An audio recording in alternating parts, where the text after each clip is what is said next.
Hi, and welcome to Active Lehigh Valley here at WDIY. This program is brought to you by St. Luke's University Health Network. And on this show, we talk about just what it says, how to be active in the Lehigh Valley. And today we're going to be talking with Marisa Carrodo. She's the development director with the American Heart Association. Welcome to the program. Thank you for having me. And we're going to talk about what healthy living looks like and taking care of your heart. And then we're also going to talk about the Heart Walk, which is coming up, which is a great opportunity for folks to get out there and do something active and together with community, with their families and friends. But I want to start, we're going to just get personal right away. Got it. Okay. So when people hear Heart Walk, they often think it's just another fundraising event. Yes. But what does it mean to you? So Heart Walk for me personally is a little different. My dad had 5 massive heart attacks, cardiac arrest. There's other things, underlying in there, but he had 5 total. He's here today, and that's something that typically doesn't happen, so very grateful for that. But my story starts when I was 15 years old. I was shoveling outside. Me and my dad are best friends, and he went inside, and that's weird. He never did that. So it was about 5 minutes until I went inside, and then I found him on the couch. Well, at 15 years old, you learn in like 3rd grade about 911 and how to, react. And I panicked. I had no idea what to do. The person I would ask for help is the one that needs the help. So I got super passionate about the work that I do because kids shouldn't panic. There should be I should call 911. I could call my mom. Took 15 minutes until I got help for my dad. Oh my God. Typically, stories don't end where they're still here with that. So, wow. Again, I jumped right in to make sure. So me and my dad went to Heart Walks, and our first Heart Walk together, when somebody goes through something like this, anything, cancer, any type of things, they feel like they're alone, even though there's so many people that are just like them. And it was the first Heart Walk where me and my dad sat there, and he looked around and started talking to people, and you could just see his mental health got a little bit better because he's not alone. And right then and there, I started getting involved with the Heart Walk. Okay. And your dad must have been pretty young. My dad was, I want to say, in his early 40s. Wow. Okay. Yeah, that's young. Yes. Well, it's great that he is still here, and now you get to do something for a living that you're actually, personally passionate about. Absolutely. All right. So let's talk about what healthy living heart healthy living really means. Yeah. So a lot of the times when people, these patients are going to the doctors, and I myself every year now get checked at the cardiologist because of my dad, and they tell you about these huge life changes, about making sure that your diet needs to change, and if you eat culturally, that needs to change, and that's a huge... Eat culturally? Wait, stop there. Talk about that. So I'm come from a Mexican and an Italian household. Oh, food, Love right? It. That's yes. all we're doing. Yes. So it's hard when people are like, well, you shouldn't be eating carbs, or you shouldn't be eating these. That's all we eat. But it's difficult because a lot of these cultural communities are being told you shouldn't be eating salt, you shouldn't be eating X, Y, and Z. Instead, what we're trying to help is with, maybe here's a recipe that is a little different, but it's still your dish. So that's something super important of just making these small changes. So I say really when it comes to, being a little bit more healthy and having a heart healthy diet or lifestyle is making those small changes for yourself. Mental health, taking some time for movement, those kind of things. But again, it's just taking that small change until you can make it a bigger change in a lifestyle. Right. Okay. And what is one simple thing listeners can do today? I would say, honestly, movement is so easy. And easy, she says. Easy in ways of think about what you do on a day-to-day, right? If you're a mom, you're chasing after your toddlers, you're doing all of these things. You just need to get something small in every day. You're supposed to get roughly, I want to say it's 150 minutes per week. Okay. To get your heart going, right? Yep. So again, you're vacuuming, you're going through the grocery store. I know me, I'm going to Target, I'm going up and down every single aisle. I'm in there for an hour and you walk out with nothing. But, you're doing these things. So start small, pick something small that you can do. And that's definitely one way that you can start now. Yeah, we had Joetta, who's an Olympian, on, and she is promoting 20 minutes a day. That's all you need. Yeah. And I'm like, that is doable for everybody. Absolutely. And it doesn't minutes. need to be consecutive, right? Like, during this, and okay, I can get up and quickly go take a 5-minute walk. I can take the stairs up and down once or twice. You can just get a little bit of movement in. Yeah. And you don't have to be exerting yourself like you have to put on all of the gym clothes and like Correct. be sweaty and gross. It's just, Exactly. you can just take a walk. That's it. And I think that's the biggest thing. Like, I work from home, and a lot of the times it's either I'm in the car all day from meetings, or I'm behind that computer all day. So finally, I just put like an hour on my calendar where half an hour is for lunch, and then I'm going to quickly go walk around the block, or I'm going to do something. And again, I don't have to have that 20-minute drive to the gym. I don't need to be dressed. I don't need to do all of those things. Yeah. Yeah. So talking about the heart and taking care of it, what are the biggest risk factors that people should know about? So we have what's called knowing your numbers. It's knowing your cholesterol, your blood pressure, your blood sugar. They're silent killers. So you want to make sure there's no symptoms that come along with that usually. So knowing what your baseline numbers are, and knowing that there's a huge issue with access to knowing those numbers. So if you can't get to the doctor, if you can't afford a blood pressure cuff at your own home, you can't do those things, how do you know those numbers? Well, we do a really good job we're trying to get blood pressure cuffs in community centers. We're trying to get them in public libraries where you can check them out just like a book and do those things. So knowing where then locally you can go to get those checked, and then that way you can check weekly or whatever that looks like, but making sure that you know those, because that's a big one. When you don't know it's coming and then all of a sudden it hits. Right. Now it's a problem. We want to make sure that we're preventing that. Right. Are there any specific signs that people should look out for when maybe they have high blood pressure and they don't know, that would get them to go check? No, that's one of the biggest things that we learn, and not a doctor, you don't want medical advice from me at all. But one of the things that we definitely learn in all of these, and the information I've got from watching my dad, is it's silent. So a lot of the times it can be combined with, my dad already has cardiac things and he's going, and it hides and ties into things, or you might just be sick and you don't know that those are. It's the same thing with a heart attack. A lot of the signs are completely different. So you might just think like, I have a headache today. Why do I have a headache? Why do I have a headache? Didn't drink enough water, whatever. You can make up all the reasons, and that's exactly what my dad was doing. So I think the biggest thing when we talk about is like, there's not really signs for that. So just making sure that you know what your baseline is, and then if something's a little funky with your baseline, making sure that you're getting checked. Yep. Okay. What role you talked a little bit before about cultural eating or nutrition. What role does nutrition play in all of this? Let's get into that a little bit more. Of course, a huge role, right? Yeah. So everybody make sure you're eating healthy, you're doing those things. Again, I try to take it back to these small steps, and then eventually it's a lifestyle. But sometimes when people make these huge changes, it works for a week? And then all of a sudden you're right back. So making sure that you're adding a little bit more color to your plate. There's so many new things when you go to the grocery store. It'll have our logo on it, so you know that it's heart healthy. Yeah, I've seen that. Yeah, and on our website we have genuinely, it shows you what the logo looks like. It shows you, the nutritional facts and what you can look for. But again, adding a little color, looking for our logo, making sure that there's a little less sodium. There's different options there that you can pick of less sodium or just the regular. And then again, sugary drinks. I know the Diet Coke is the new thing, right? No, is it? It's, yeah. Is it? What is it? Come back? I don't understand. She's back. I love a Diet Coke. A crisp Diet Coke. But one of the things there is if I'm driving around all day because I'm stuck in traffic and I'm doing all the things and I grab a Diet Coke, instead I can bring my water bottle and, making ththose small changes throughout. Then maybe instead of having one every day, you're having one a week. Yeah. And then you make it more of a lifestyle. Yeah. There's these, these sodas that are supposed to be healthier. I don't understand. They're low sugar and... or there's prebiotics and everything, or it's a whole thing. There's a lot more when you go into the shelving section, right? Because you're supposed to eat on the outside of the grocery store. When you go into the shelving and you see all of those drinks, right? Again, in moderation, you're having one or two.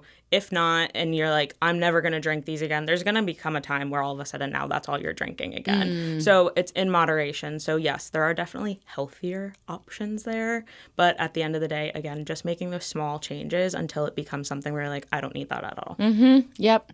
So let's talk about sleep. Yes. Why is sleep part of heart health? Sleep's so important because you need, and I know it sounds silly, but you need that rest. But we talk about rest, reset, making sure that we talk a lot about mental health, making sure that your mental health is better than for the next day. You need roughly 7 to 9 hours of sleep, but we talk about healthy sleep. So health or sleep hygiene is something that I never heard of until I came to the American Heart Association. And I was like, I can't swipe on TikTok or any of those things all night. What do you mean? You're not supposed to wake up and do that. So if you go onto itsheart.org, we have so many opportunities there for you to kind of go through and read of like what that actually looks like of, there's settings on your phone that you can change because there are some people that will wake up and do a puzzle or something on their phone if they can't fall asleep. There's a setting so like it doesn't affect your eyes and it Really? Yeah, there's so many things that you can do to if you have to wake up and you're on your phone or something, at least that will help you a little bit and then you can go back to sleep because when you wake up in that bright light, now you're awake. Yeah. So there's different things, but again, getting that 7 to 9 hours of sleep really allows your body to reset and remold for the next day and then helps your mental health, your heart health, just your overall health. Right. Yep. How does CPR connect to heart healthy living? And then we can talk a little bit about the heart walk. Yeah. So CPR, when in our world, we talk about hands-only CPR. It is where you don't have to learn the breaths. You don't need to be certified in that. Our goal is to train at least one person in every household how to do hands-only CPR. It's for, in my story with my dad, that pause. We have what's called the Nation of Lifesavers. And that whole goal there is to make sure that nobody feels that pause. So 350,000 cardiac arrests happen outside of a hospital every single year. 90% of those are fatal because nobody acted. Nobody knew what to do. 90%? 90%. And like these are stats that like you've heard once and you'll never forget because genuinely it's insane. 60% of people aren't comfortable to jump in. Yeah. So imagine like right now in this room, like if something were to happen, like do you know CPR? Mm-mm. Yeah, so it's terrifying, right? Of like your coworkers, your friends, your family, if you're at church or Boy Scouts, wherever you might be, somebody might not know how to do that, and then what happens? Mm-hmm. So we train hands only again, so you don't need to be trained, and we talk about knowing your role. So I went into a church, and there was an older lady, and she was like, there is no chance I'm getting down and being able to do that. But I said, perfect, so then you're the one that's going to call 911 or find the AED, right? And then this What's person an AED? A defibrillator. Okay. So automatic. So you can find them really anywhere, and they're all in schools.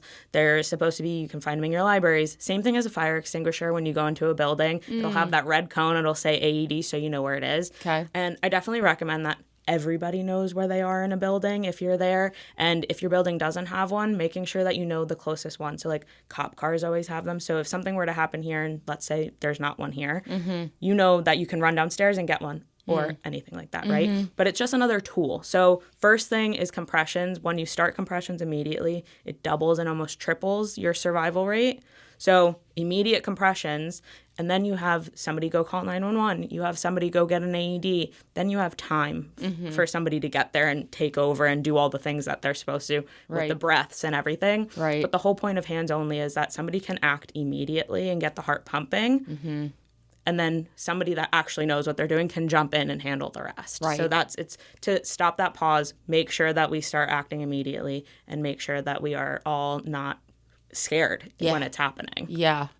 Now I'm like, we need to learn CPR. Somebody here needs to know CPR. Yeah. And that's the thing. So here with the American Heart Association locally, so we can all train in hands-only CPR. So we would love to get everybody set up with that. But it's something where you don't think that you need it, right? Yeah. I hope that I never need to know that. Right. But in the situation, it's usually your loved one or somebody you know. Yeah. So when you're here at work and you're like, we don't have an AED, nobody knows what to do. Yeah. You want to make sure that, you're getting home to your kids and everybody's getting home to their family. So just knowing hands only and knowing those steps is more than enough. Okay. All right. Now let's talk about the Lehigh Valley and Berks Heart Walk. Yeah. It's coming up on Sunday, September 27th. Yes. Okay. So it is going to be at the Velodrome this year in That's Briningsville. cool. It's so exciting. That's so awesome. I love it. And the people there are amazing. So Gary at the Velodrome is really just jumping in to make sure that this is also his coolest event. He's such a great guy. Yeah. But I'm really excited because it's a day, like I said with my dad, it's a day for survivors to come and not feel alone.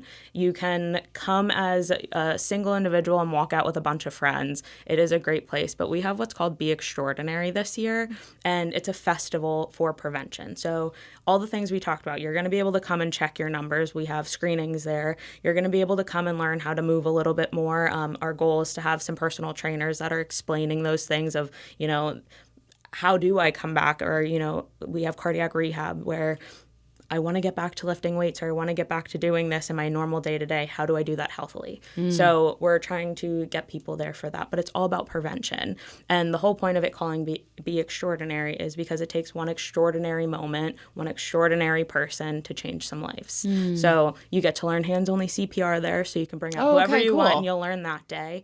But it's just an amazing day, a heart-healthy day where you get to do all the things, and then we get to walk along the survivors and cheer them on. Okay, awesome. And you said it's at the Valley Preferred Cycling Center. Yes. Which is in Briningsville. In Briningsville, yes. Okay, all right. You mentioned your website earlier, but is there somewhere people should go? Do they have to sign up? Yes, so we ask that you register. You can create your team. You can get all of your friends and family involved, but you can go to www.heart.org, and then it's /LV Berks Walk. And it is a really good, you get to see all the companies signed up, and you get to sign up under survivors, and you just register and get everybody excited, but you also get to skip the line then day of at registration, which is great because we usually have over 1,500 walkers. Oh, wow. So we love to skip a line.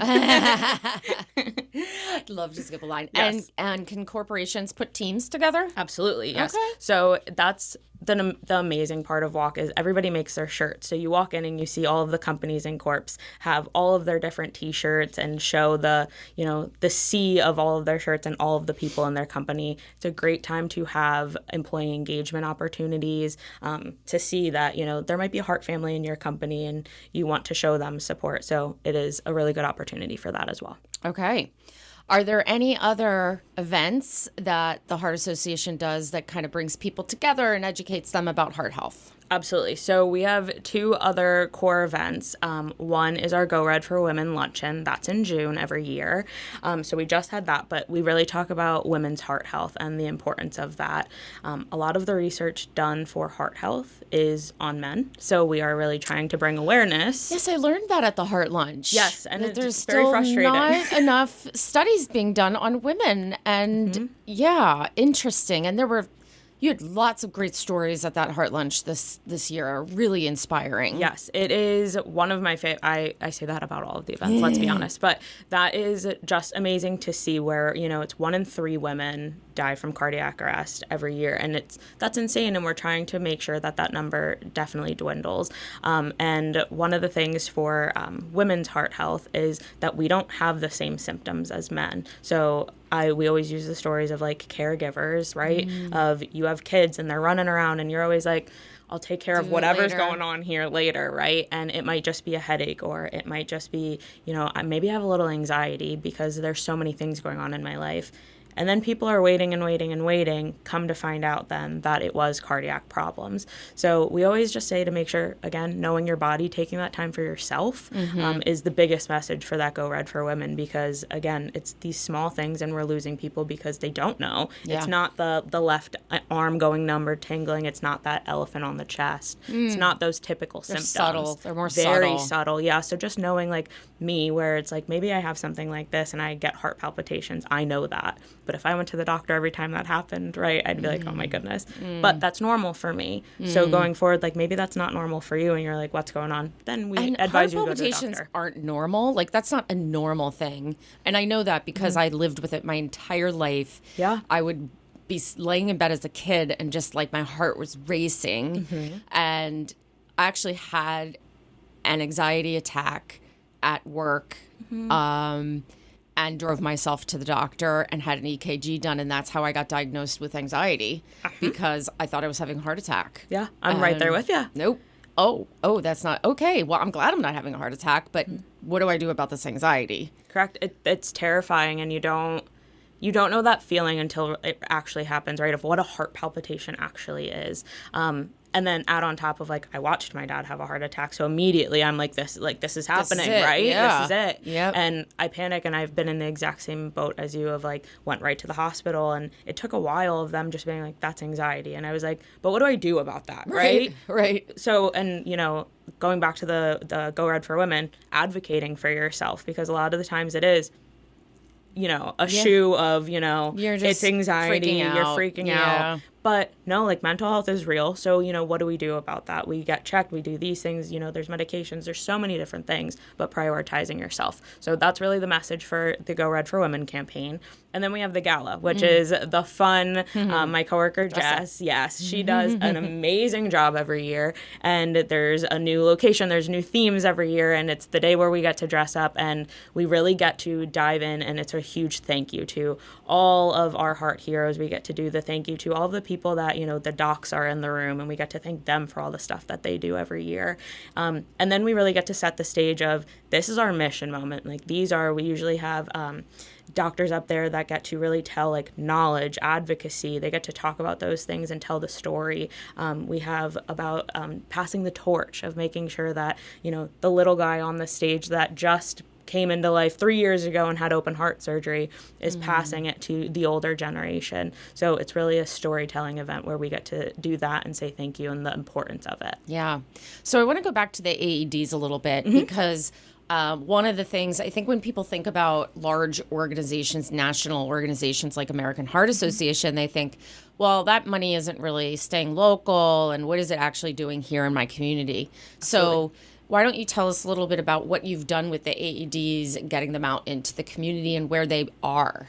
For sure. And I feel like, honestly, that's a two-parter, right? Okay. So one of the biggest frustrations coming from a heart family member, not coming from an AHA employee, is, yes, we raise funds. The funds do funnel in, and, some do go to national. Sure. Obviously, it goes to research. And the amazing part is, if you stepped outside, we are about 2 minutes from the St. Luke's campus, right? It's where my dad was. You walk in there, every single caregiver in that building is trained from the American Heart Association policies. Oh. So that is what it's going down to. It's coming down from national, where we are training everybody, and that's where the advocacy and policy making and everything's going. So absolutely, the funds I raised today, I would love for it to go there, because I watched my dad get his life saved, and the policies are literally on the wall when you go in there. You'll see our logo everywhere. So it's very important. I advise everybody, next time, hopefully it's not soon, but next time you're ever in the emergency room or you're at a doctor's appointment, take a look around and you'll see the American Heart Association logo on the wall.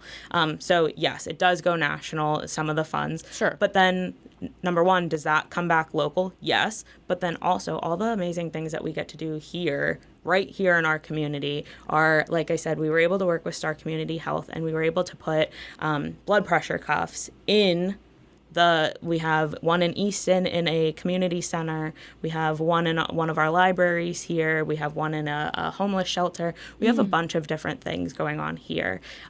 We also got to put in AEDs, and we get to gift them to different nonprofits or different locations, churches, things like that, and really work with them on what's called it's a cardiac arrest plan, right? Okay. Of Yep. What does it look like if something were to happen right here, right now? So they come up with this emergency plan, and we gift them an AED and that plan together. And it's something where these people, you don't think about it. You don't think that you're in this skinny townhouse in Allentown, and it might be difficult for an EMT to get a stretcher up there.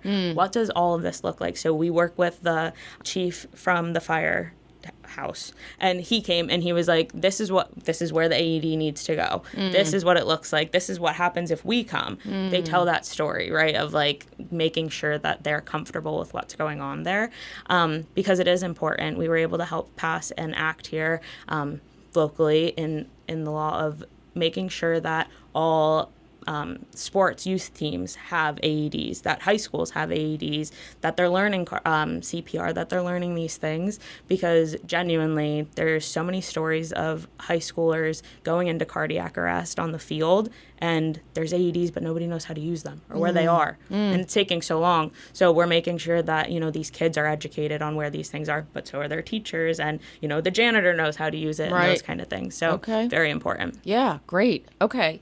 All right. So we're running down here on time, but I want to do a couple lightning round questions. Okay. Try my best. All right.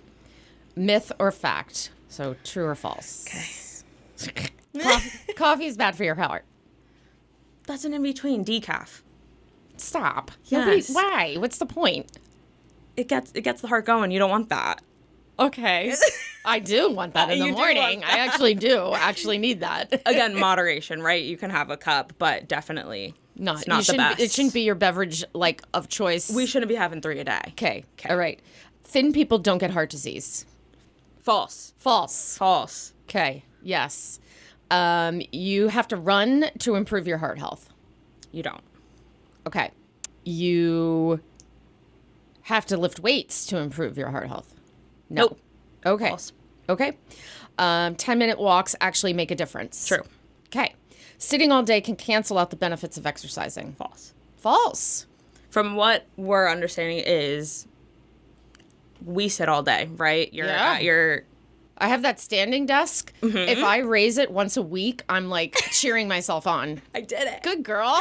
Exactly. But maybe 2 times next week, right? And you keep going. But it doesn't cancel out. But you definitely want to make sure that you are adding in more exercise throughout the week. Okay. All right. So I should maybe get that treadmill desk next. Yes. I don't think I could do that. I couldn't do that. My brain, that's like the vertigo, I'd be.